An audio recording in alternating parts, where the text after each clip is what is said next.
आपको सुनाना चाहती हूँ, क्योंकि मुझे लगता है कि यहाँ इस जगह पर बैठे हुए, संसद में बैठे हुए बहुत से लोग हैं शायद अनभिज्ञ हैं इस कहानी के बहुत सारे रहस्यों से, और जिसमें ये रहस्य है कि एक आम आदमी का नाम और वेशभूषा धारण करते करते कोई शीश महल में रहने वाला नवाबजादा कैसे बन गया।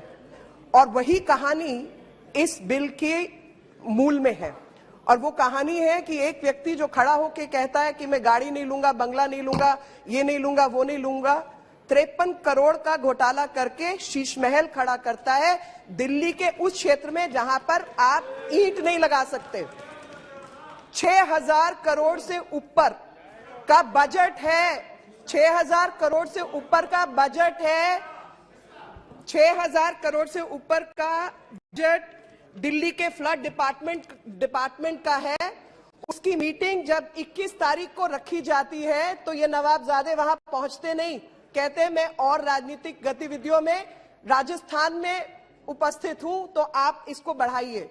उसकी तारीख 23 की जाती है, 23 को भी ये उस वहां पर नहीं पहुंचते, फिर उसको बढ़ाकर 26 या 30 की जाती है और उसमें कहा जाता है कि मेरे जगह पर, मेरे बिहाफ पर आतिशी मरलेना इसको अटेंड करेंगी। आतिशी मरलेना जो दूसरी मंत्री हैं वो भी नहीं पहुंचती 30 तारीख को, और उस तारीख को बढ़ाकर 6 तारीख को कर दिया जाता है जब दिल्ली के अंदर कम पानी छोड़ने पर बाढ़ आ जाती है।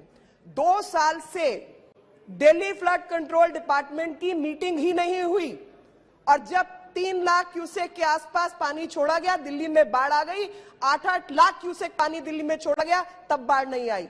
ये बात मैंने इसलिए शुरू की कि आज जब यहां बैठे हुए लोग जिक्र करते हैं दिल्ली का, तो वो भूल जाते हैं कि दिल्ली राज्य नहीं है।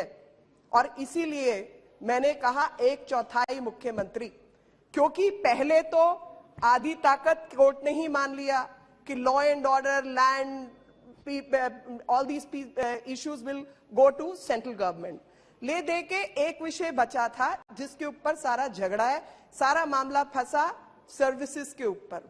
और जब सर्विसेज की बात आई तो सर्विसेज क्यों आवश्यक हुई। मेरे से पूर्व में बोलने वाले मेरे अन्य दल के मित्रों ने कहा कि इंटरप्रिटेशन का अधिकार सिर्फ और सिर्फ सुप्रीम कोर्ट को है। अब अगर हम सब मानते हैं कि इंटरप्रिटेशन का अधिकार सुप्रीम कोर्ट को है, तो सुप्रीम कोर्ट ने ही अपने निर्णय में तय किया है कि दिल्ली जो है वो यूनियन टेरिटरी का अधिकार रखती है, वो स्टेट नहीं है। और यूनियन टेरिटरी चाहे दिल्ली हो या पौंडीचेरी हो, सेंटर का उसमें अधिकार है। और जब विल ऑफ द पीपल की बात आती है तो प्रेसिडेंट ऑफ इंडिया से बड़ा तो विल ऑफ द पीपल कोई और रिप्रेजेंट नहीं करता। प्रधानमंत्री से बड़ी विल तो एक शहर का मुख्यमंत्री रिप्रेजेंट नहीं करता, जहां पर 7 सांसदों को चुनकर भी इसी दिल्ली की जनता ने भेजा है। तो जब ऐसी ऐसी मुश्किलें आती हैं दिल्ली में, मैं कोविड याद दिलाना चाहती हूं, या बैठे को, पूरे देश की रिक्वायरमेंट कोविड से पहले ऑक्सीजन की 972 मेट्रिक टन थी, पूरे देश की, जो लिक्विड ऑक्सीजन की, लिक्विड मेडिकल ऑक्सीजन चाहिए होती थी, एलएमओ की। कोविड आया, भाई साहब ने एक तो अस्पताल नहीं बनाया, किसी की कोई मदद नहीं की, भोजन की व्यवस्था नहीं की, कोई काम नहीं किया।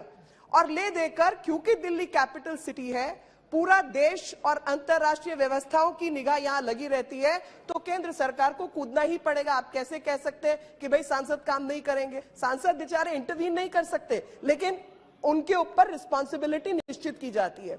जब रिस्पॉन्सिबिलिटी निश्चित की जाती है तो केंद्र सरकार ने सुप्रीम कोर्ट में कहा कि भाई 972 मैट्रिक टन दिल्ली के लिए बहुत अधिक है, हम इतनी सिर्फ दिल्ली को नहीं दे सकते, पूर्वोत्तर के राज्यों से जहां पर आयरन एंड स्टील मैन्युफैक्चरिंग होती है, वहां से ऑक्सीजन को काट करके लाना दिल्ली। और आप अंदाजा लगाइए कि केंद्र सरकार ने क्या कुछ नहीं किया। क्रायोजेनिक टैंकर्स, हवाई जहाज, ट्रेन, सब कुछ लगाकर ऑक्सीजन लेकर आए और लाकर दिल्ली के बॉर्डर पे ऑक्सीजन खड़ी कर दी। बोला जी बताइए कहां भेजनी है, तो उसकी अव्यवस्था थी, इनको पता नहीं था कहां भेजनी है।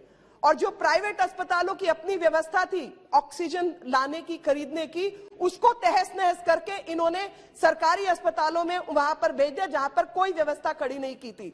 दिल्ली के अंदर जब मेडिकल चीजों की व्यवस्था की बात आती है तो एम्स केंद्र सरकार चलाती है, सफदरजंग केंद्र सरकार चलाती है, लेडी हार्डिंग, लेडी इरविन सब केंद्र सरकार चलाती है। कई लाख करोड़ रुपए का खर्चा केंद्र सरकार करती है, अर्बन डेवलपमेंट मंत्रालय करता है। जब इनको कहा गया G20 है, सड़कें ठीक कर लो, तो कहते हैं हम पैसे नहीं देंगे। 700 करोड़ रुपया रोड ट्रांसपोर्ट मंत्रालय ने दिल्ली को दिया है। तो अब आप पूछते हैं कि दिल्ली के अंदर केंद्र का हस्तक्षेप कैसे? दिल्ली के अंदर केंद्र के हस्तक्षेप के बिना दिल्ली चल ही नहीं सकती, क्योंकि शीश महल में रहने वाले नवाबजादे ने 13,500 करोड़ रुपया सिर्फ होर्डिंग पोस्टर के ऊपर खर्च करना तय किया है। और इसलिए यह बिल लाना पड़ा, और यह बिल लाना पड़ा क्योंकि दिल्ली की जनता जवाब हमसे मांगती है। आप जैसों के घर में जब पानी भर जाता है तो आप भी एनडीएमसी को फोन लगाते हैं, दिल्ली सरकार को फोन नहीं लगाते। 70,000 करोड़ का घोटाला जल बोर्ड में होता है तो उसकी जवाबदेही किसी की नहीं होगी। इस एक्ट के, इस बिल के मूल में जो भावना है वो भावना यही है कि एक व्यक्ति, सबने जिम्मेवारियों की और तमाम चीजों की बात की, एक व्यक्ति नवाबजादा बन गया है आम आदमी कहते कहते, और वो भूल गया है कि चुने हुए नेता, चाहे कॉरपोरेटर हो, चाहे लेजिस्लेटिव असेंबली से एमएलए हो, चाहे एमपीज हो, सबकी जवाबदेही अपने लोकतंत्र में बैठे हुए व्यक्ति के प्रति है। और यहां पर अपनी सब चीजों से हाथ जोड़कर कह देना कि भैया केंद्र की सरकार काम नहीं करने दे, हम तो करना चाहते हैं। तो मैं इनसे पूछना चाहती हूं, जैसे इससे पहले मेरे कई मित्रों ने कई सारे उदाहरण दिए हैं, मैं उन उदाहरणों पर नहीं जाऊंगी, पर एक रैपिड रेल ट्रांसपोर्ट सिस्टम के लिए इनके पास 400 करोड़ रुपया नहीं है, तो कौन काम नहीं करने दे रहा? एक तरफ कहते हैं हमने इतने स्कूल बना दिए, कॉलेज बना दिए, केंद्र सरकार के खड़े हुए कॉलेजेस और स्कूल्स वो केंद्र सरकार ने बना के दिए। 300 500 करोड़ केंद्र सरकार ने लगाया, जाके अपनी फट्टी टांग के आ जाते हैं। तो अब ये सब अगर केंद्र सरकार करेगी तो काम करवाने का अधिकार भी उसके पास है। और इसके मूल में असली कहानी शीश महल की कहानी है। असली कहानी विजिलेंस और नॉन विजिलेंस रिलेटेड मैटर्स की कहानी है। असली कहानी है कि बिना, आप बताइए, मुझे नहीं मालूम, सबको बहुत एक्सपीरियंस है, वैसे राज्य सरकारें चलाई हैं, और जब ये लोग मोरालिटी की बात करते हैं तो मैं याद दिलाना चाहती हूं कि 90 बार 356 को इस्तेमाल करके चुनी हुई राज्य सरकारों को जिन लोगों ने डिसमिस किया, वो कॉन्स्टिट्यूशनल मोरालिटी की बात ना करें तो बेहतर है। और ये बात, अरे ईडी, एक मिनट शांत रहो, तुम्हारे घर ना ईडी आ जाए। नहीं, नहीं, अरे मजाक की बात है, मजाक की बात। एक मिनट, सर, मैं जो कहना चाहती हूँ, टूल्स ऑफ गवर्नेंस की यहाँ पर लोग वायलेट कर करके देश का पैसा बाहर ले जाते रहेंगे और ईडी काम नहीं करेगा।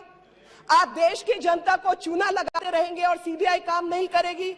आप गुंडागर्दी करते रहेंगे। दिल्ली के अंदर अगर डोनाल्ड ट्रंप जैसा व्यक्ति आता है तो राइट्स करेंगे और पुलिस काम नहीं करेगी। क्या ऐसी व्यवस्था आप चाहते हैं? अल्टीमेटली ये सब टूल्स ऑफ गवर्नेंस हैं, और टूल्स ऑफ गुड गवर्नेंस अगर इस्तेमाल नहीं होते, इसका मतलब आप भ्रष्टाचारी हैं, क्योंकि ये टूल्स आप नहीं इस्तेमाल कर रहे।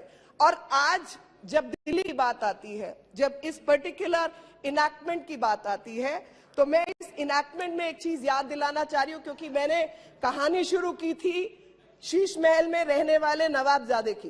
तो शीश महल में रहने वाले नवाबजादे कहा कि 370 पेज मेरे पास है शीला दीक्षित जी के खिलाफ, जिन्होंने भ्रष्टाचार किया है, और जब वो खुद मुख्यमंत्री बने तो वो 370 पेज तो खो गए। उन 370 पेज का तो हिसाब किताब कहीं आया नहीं। और आज विडंबना देखिए, उन्हीं के हाथ पैर जोड़े जा रहे हैं, उन्हीं के साथ अलायंस की जा रही है, उन्हीं के साथ गठबंधन किया जा रहा है, ताकि भ्रष्टाचार को कैसे रोकने की बजाय कैसे बढ़ावा मिलता रहे। और कानूनी व्यवस्था, और जैसे मैंने पहले कहा कि कोई बीमारी होती है तो थोड़ा लाचार कर देती है, पर लाइलाज तो नहीं होती। इसी तरीके से संविधान के अंदर लाइलाज कुछ भी नहीं है। अगर बीमारी पैदा होगी तो उसका इलाज भी होगा। और खास तौर पे दिल्ली के अंदर जिन्होंने डेंगू की बीमारी फैलाने का काम किया, कोरोना की बीमारी फैलाने का काम किया, काम नहीं करने का काम किया, इलाज तो होगा ना उसका भी, और ये उसी का इलाज है। आप अंदाजा लगाइए, मैं बाढ़ की बात बार बार लेके आ रही हूं, बाढ़ की बात में 6,500 करोड़ रुपया फ्लड डिपार्टमेंट का खर्च हो जाता है। 250-260 लोग उसमें काम करते हैं, और जब बात की जाती है तो हरियाणा ने नहीं किया, उसके बीच पंजाब आता नहीं, हिमाचल ने काम नहीं किया, बाकी सबने काम नहीं किया। ये बहुत खास है, इन्होंने काम किया। और फाइनली जब उसमें मिलिट्री को एंगेज करना पड़ता है, आर्मी को लाना पड़ता है, आर्मी के गोताखोर लगते हैं, तो लास्ट लाइन पहले होता है 20 घंटे लगातार काम करने के बाद में आज वो बराज के गेट खुले और वो